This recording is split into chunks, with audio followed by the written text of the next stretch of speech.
आए हैं सो जाएंगे। आए हैं तो जाना तो पड़ेगा, जन्मे हैं तो मरना तो पड़ेगा। आए हैं सो जाएंगे, राजा रंग फकीर। अंतर कितना है? एक सिंहासन चढ़ी चले और एक बंधे जंजीर। कुछ लोग मरने के बाद सिंहासन में बैठ के जाते हैं, जैसे भीष्म पितामह गए थे, कल सुनाया था मैं। भीष्म जी के प्राण निकले, आकाश से देवताओं ने दुंदभी बजाकर की पुष्प वर्षा किया। और जब कोई आतताई मरता है, जो कोई दुष्ट मरता है, तो उसको तो यमराज के दूत यमपाश में फंदे में बांधकर घसीटते हुए नरक की ओर, दक्षिण दिशा की ओर लेकर के जाते हैं। बहुत साल पहले मैं कथा कहने गया था, दाढ़ी के पास में एक गांव था, देवगांव, आज भी है देवगांव, शायद आपने सुना होगा, राजपूतों का गांव देवगांव। करीब ये घटना 10 साल पहले की है। तो वहां एक सज्जन मिले, तो गांव के ही थे। उन्होंने मुझे एक चर्चा सुनाई। बोले महाराज, हमारे एक बुजुर्ग थे, बड़े ही सद्धार्मिक थे, बड़े ही श्रेष्ठ थे। पूरा जीवन उनका केवल भगवान के भजन में गया, कभी किसी को कुछ ऐसा बोला नहीं, कोई ऐसी बात हमने उनके मुंह से कुछ गलत असत्य झूठी सुनी नहीं। एक दिन उनको लगा जैसे कुछ दिल घबरा रहा है। उन्होंने अपने बच्चों को बुलाया, जल्दी आओ मेरे पास, बैठे। बच्चों को लगा होगा बुजुर्ग हैं, कुछ पैसा कौड़ी रखे होंगे, कुछ सोना चांदी रखे होंगे, तो बताएंगे यहाँ गड़ा है, निकाल लेना। उन्होंने कहा, देखो मैंने जीवनचर्या जैसी अपनी निभाई है ना, मेरी जिंदगी जैसी गुजरी है, वैसे ही चलना। किसी का कभी बुरा मत सोचना, किसी को गलत जुबान मत बोलना, कभी किसी को धोखा मत देना, अधर्म के मार्ग में मत चलना। अब मुझे लग रहा है कि मेरे प्रभु का बुलावा आ रहा है, मुझे लग रहा है मैं मरूंगा। अरे लोगों ने कहा, नहीं बाबू अभी कैसे मरोगे, इतनी उम्र नहीं है। डॉक्टर को बोले, नहीं नहीं मत जाओ, यहीं रहो, मेरे पास बैठो। और देखते ही देखते उन्होंने कहा, दौड़कर एक तुलसी पत्ता लेकर के आओ। एक बहू दौड़ करके गई, तुलसी पत्ता ले आई। बोले मेरे मुंह में डाल दो। उस बहू ने तुलसी पत्ता मुंह में डाला और मुस्कुरा रहे हैं, ना कोई चिंता है, ना कोई कष्ट है, ना कोई पीड़ा है, बस लेटे भर हैं। मुंह में तुलसी पत्ता डाला, उसको दांत से चबाने लगे, निगला और बस ऐसे लेटे लेटे, माने उन्होंने मुझे बताया, लेटे लेटे ऐसे किया, हे भगवान बस अब शरण में ले लो। और ऐसा मुख से निकला और उनकी आंख मुंद गई। और जैसे ही आंख मुंदी, हमने देखा तो सांस रुक गई थी, आंख मुंद गई थी। वो बता रहे थे, महाराज भगवान की सौगंध खा के कहता हूं मैं, जिस समय उनका प्राणांत हुआ ना, तो हमारी कान में हल्की हल्की आवाज आकाश से आ रही थी।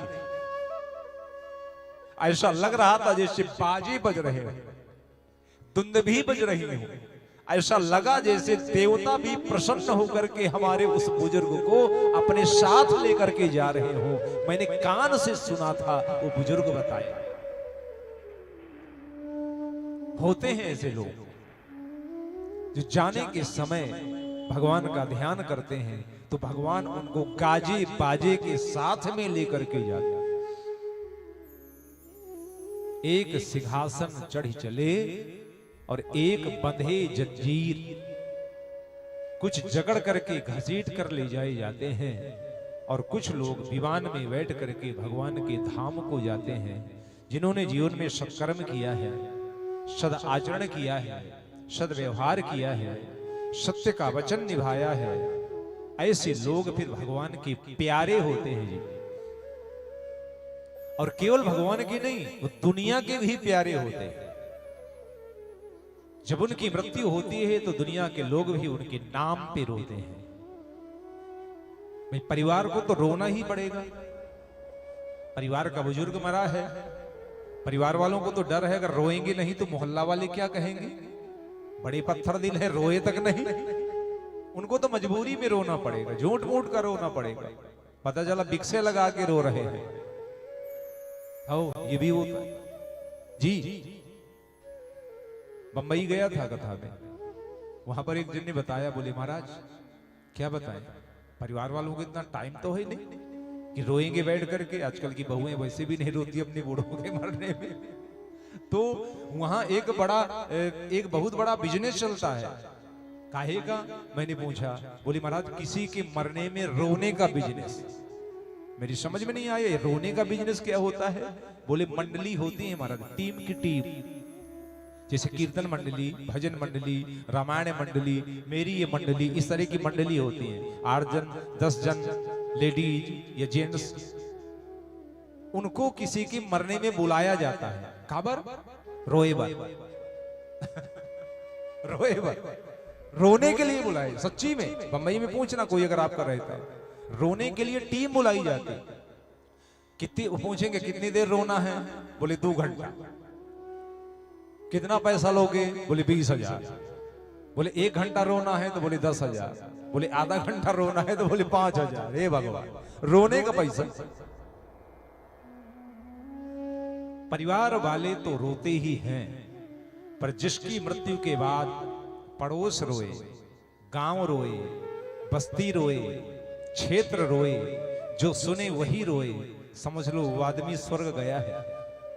क्योंकि वही उसी के रोने में, उसी के मरने में ही तो लोग रोएंगे जो अच्छा आदमी होगा, जिसने लोगों का कल्याण किया होगा, जिसने समाज की भलाई की होगी, उसी के लिए तो रोज रोएंगे। और जो समाज का कल्याण करता है, भलाई करता है, जो सत्कर्म करता है, जो सच्चरित्र होता है, वही तो स्वर्ग जाता है, बाकी और कोई नहीं जाता। अजामिल आज फिर से स्वर्ग पहुंच गया, भगवान के दिव्य दरबार का दर्शन किया, भगवान का प्यारा सा वैकुंठ का दरबार लगा। मेरे ठाकुर की धर्म संसद लगी थी जी, धर्म संसद। हजारों लोग वहां पर बैठे, एक से एक लोग। आप कहोगे एक से एक का मतलब, कोई धनवान, कोई बलवान, कोई ऐश्वर्यवान, कोई राजा साहब, कोई कुंवर साहब, कोई राज खानदान के। बोले नहीं, तो कौन बैठा था? भगवान के दरबार में, भगवान के आगे ही, सबसे आगे एक सिंहासन लगा हुआ था, और उस सिंहासन में, भगवान के ऊंचे सिंहासन में, भक्तिमती माता सबरी, भगवान के वैकुंठ के धर्म संसद में भगवान के आगे विराजमान माता सबरी। अजामिल ने देखा ये कौन है? भगवान मुस्कुराए, ये मेरी माता सबरी है। आपकी माता कब से हो गई? कब से हो गई? भगवान की आंख में आंसू छलके, अजामिल जब से इस मैया ने मुझे अपने मुंह से चख चख करके अपने जूठे पैर खिला दिए, तब से मैं इसका बेटा हो गया, ये मेरी माँ हो। गजब थी जी वो सबरी, गजब थी। मतंग ऋषि के आश्रम में पहुंची हुई वो बेटी 7 साल की दौड़ के घर से निकल गई है रात में, घर में मन नहीं लगता। पहुंची मतंग ऋषि के पास, बाबा आपके पास रहना चाहती हूं, मुझे मेरे पास रख लो। उन्होंने कहा क्यों?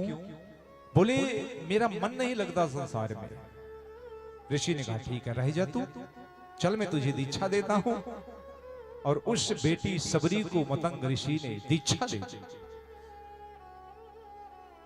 भजन पूजन करने लगी, गुरु के पास रहने लगी। एक दिन ऋषि मतंग ऋषि को लगा कि अब मेरा अंतिम समय है। उन्होंने सबरी को बुलाया, बेटी दौड़ के आ। सबरी आके बैठ गई।